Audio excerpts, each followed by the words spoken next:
Welcome to the S.J. Childs Show, where a little bit of knowledge can turn fear into understanding. Enjoy the show. Hi, and welcome to the S.J. Childs Show. I'm your host, S.J. Childs, and today I have a friend coming from the future because he is quite a few hours ahead of me. This is Gareth, and I hope I pronounced that correctly. I should have asked you how to pronounce everything before we started. No, you absolutely did. It's a pleasure to be here. It's so nice to meet you. Tell everybody, a little bit about yourself, where you're from, and why you're here today. Yeah, I'm from Melbourne, Australia. I guess I'm a bit of a party mixer, really. I'm a musician. I'm an actor. I do kung fu, and I'm a professional wrestler. Wow. That is so exciting. I mean, you do have a lot going on. I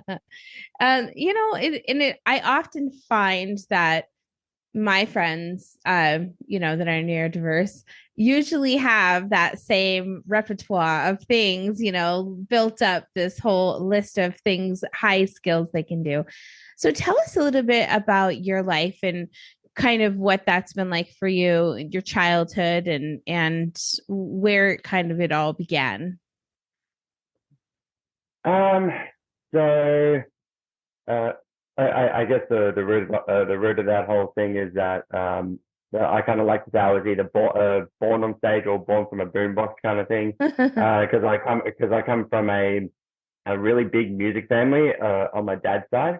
I'm actually ninth generation in my family, which is Wow. kind of really cool when I think about it, because Yeah.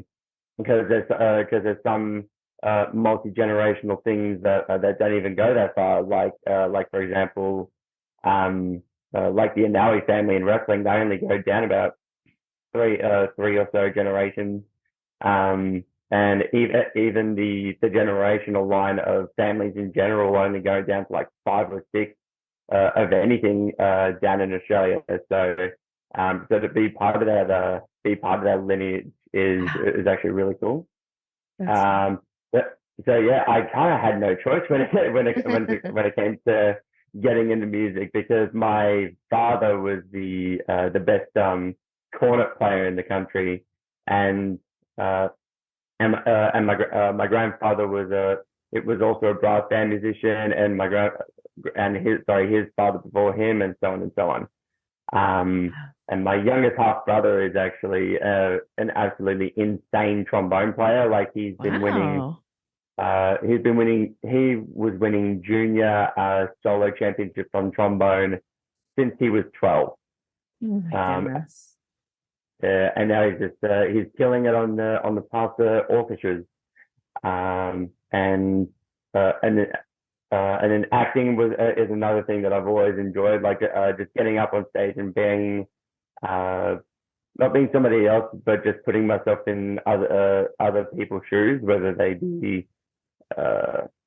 like actually somebody else, or just other made up people, so to speak. But they're all just like all these like different ways, all these different ways to be able to express yourself in another format. Oh, that's great. And then did you go to school for music?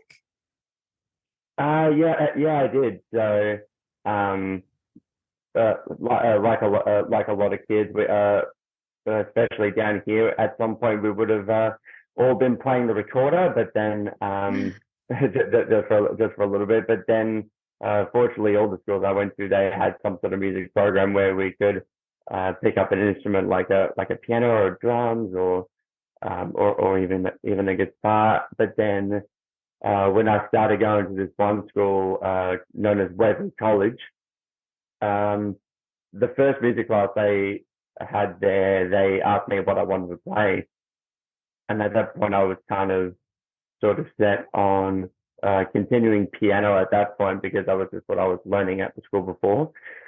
And then I was like, my dad plays the trumpet. I think I'll play that.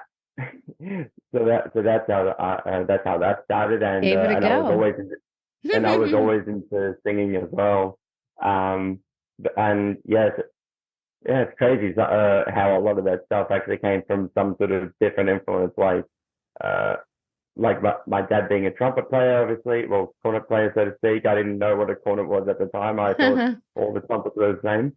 And then getting into singing was purely because of different stuff, like how my mother used to have the Whispering Jack concert by John Farnham on like every single. I'm pretty sure it was every day when I was a toddler. I'm pretty sure, and then other artists like Michael Jackson as well was somebody who I had kind of discovered like really early on before getting into it. Wow. I love that. I love music too. And I don't come from, I mean, I only know, that my mom's a good singer.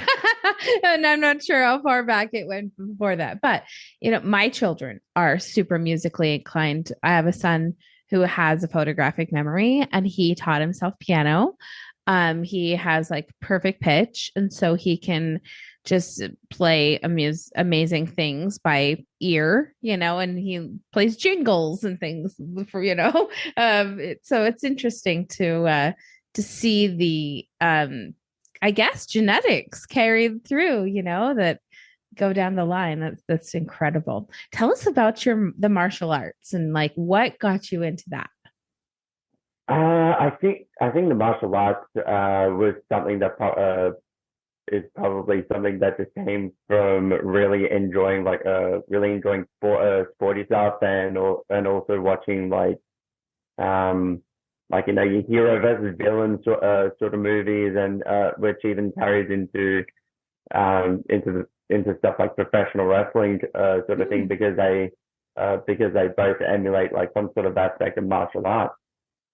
Um, but but then my uncle actually tried to get me to not be like a fan of WWE anymore.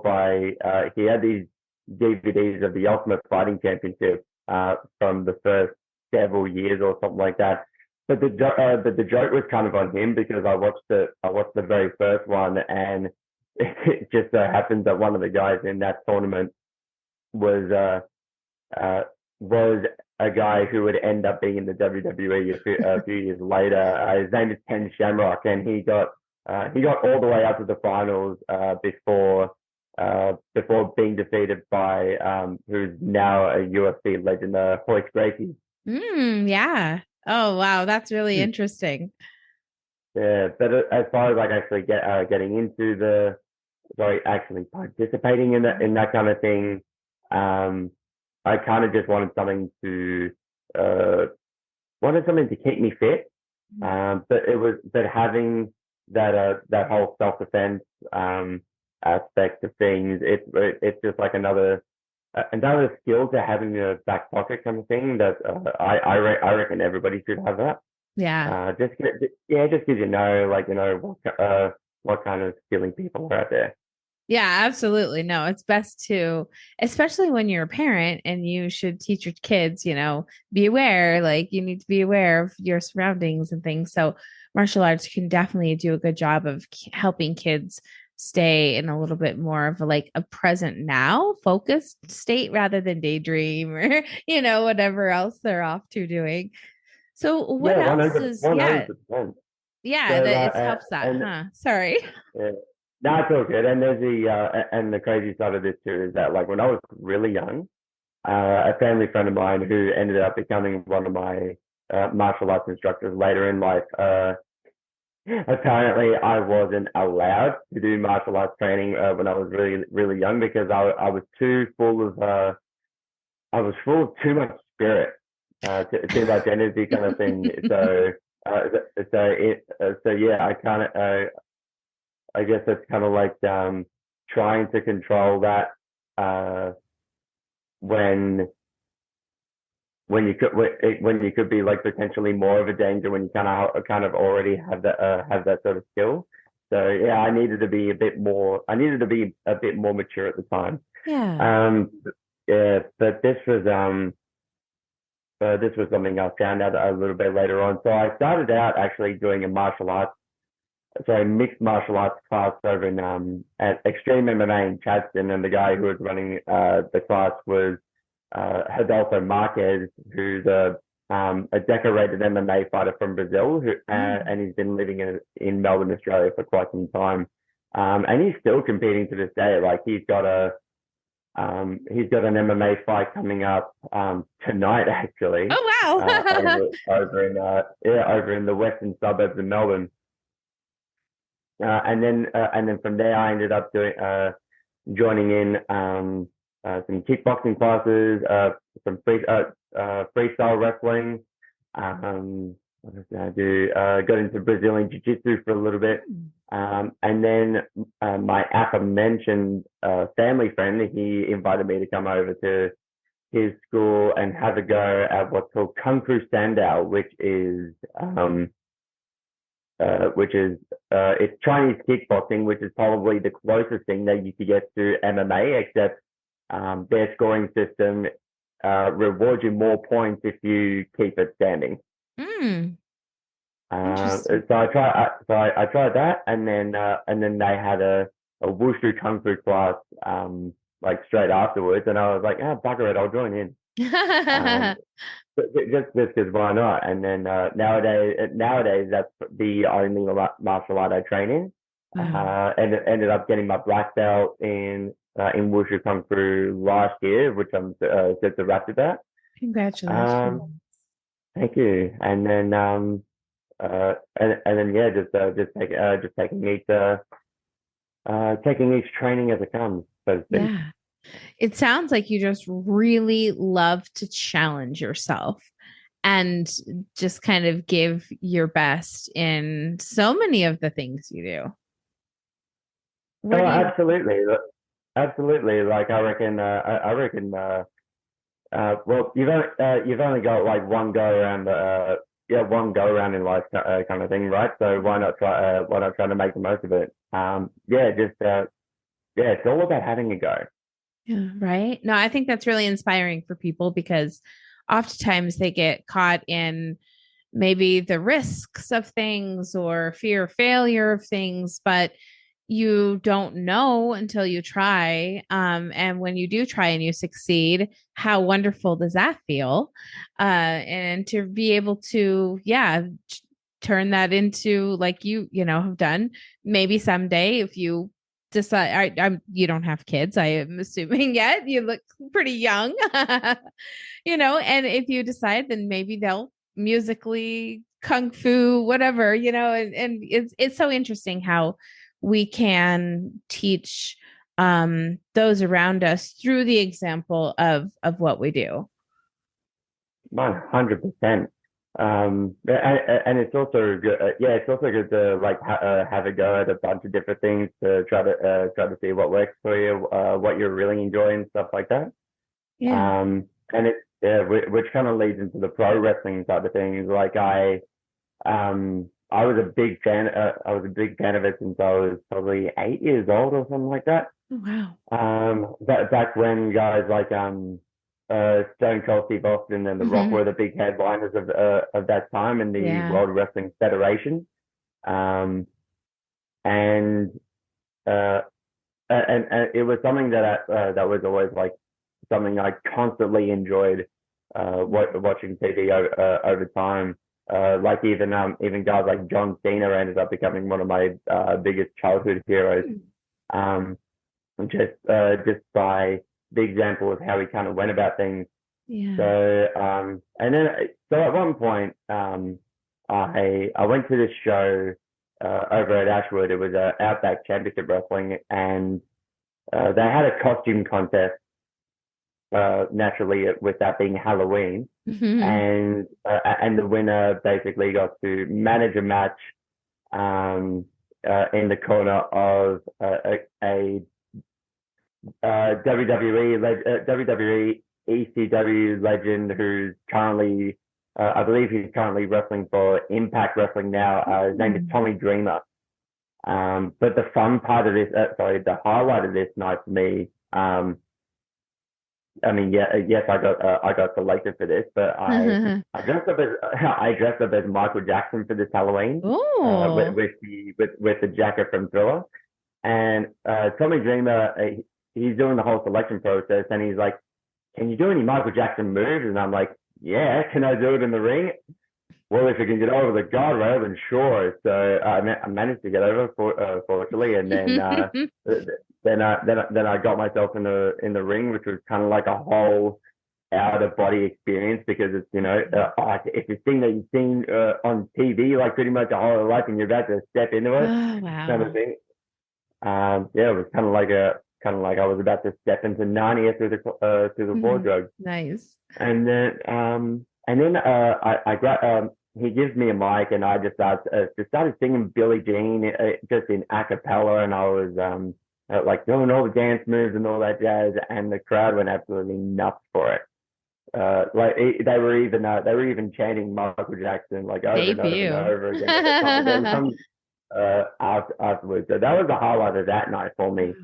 But that was kind of what made me start contemplate getting into pro wrestling. So I went to a few more shows in a couple of different places here and there after that, and then when I decided I wanted to give this a go, it was just a question of which wrestling school in Melbourne do I want to go to. And I kind of knew somebody from like each different place, kind of thing. So I figured, okay, which one would be the best for me to go to logistically, which fortunately for me, it turned out to be the best one. So I started at the PCW Academy in July 6th of 2015, which is the what sort of analogy to the breeding ground of the promotion known as professional championship wrestling, and this Mm. was the promotion that started off the careers of people like Buddy Matthews, who's a former WWE Cruiserweight champion, and he's killing it at All Elite Wrestling now. Emma who's in the WWE now, and somebody I was always had the pleasure of training with, who's killing it on NXT now, Indy Hartwell. That's only just to name a few. That's Um, awesome. as far as like successful Australian wrestlers in the big time so far. Wow. And I love that story of you getting up in the ring. And I mean, I kind of got chills thinking about it myself, really like putting myself in that situation. That's exciting. And like you said, it's one time that you can go after your dreams and go after what you want. What's next on your list? What are you going to be doing, coming up? At the moment for me, I've just been just taking each bump as it comes, sort of thing. Like just really enjoying performing. And I definitely want to make I definitely want to make a full-time career of it. Hmm.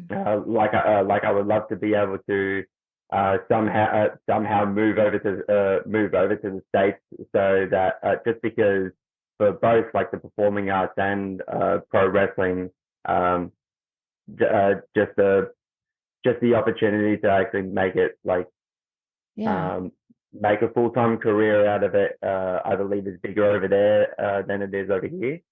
Um, and which has kind of always been the case, because how I kind of think about it is like anybody in Australia who actually has made it into the big time at some point has gone overseas. Like Mm. AC/DC, they're an Australian band, but they had to go overseas. Like I think they got discovered in Germany or something like that. Wow.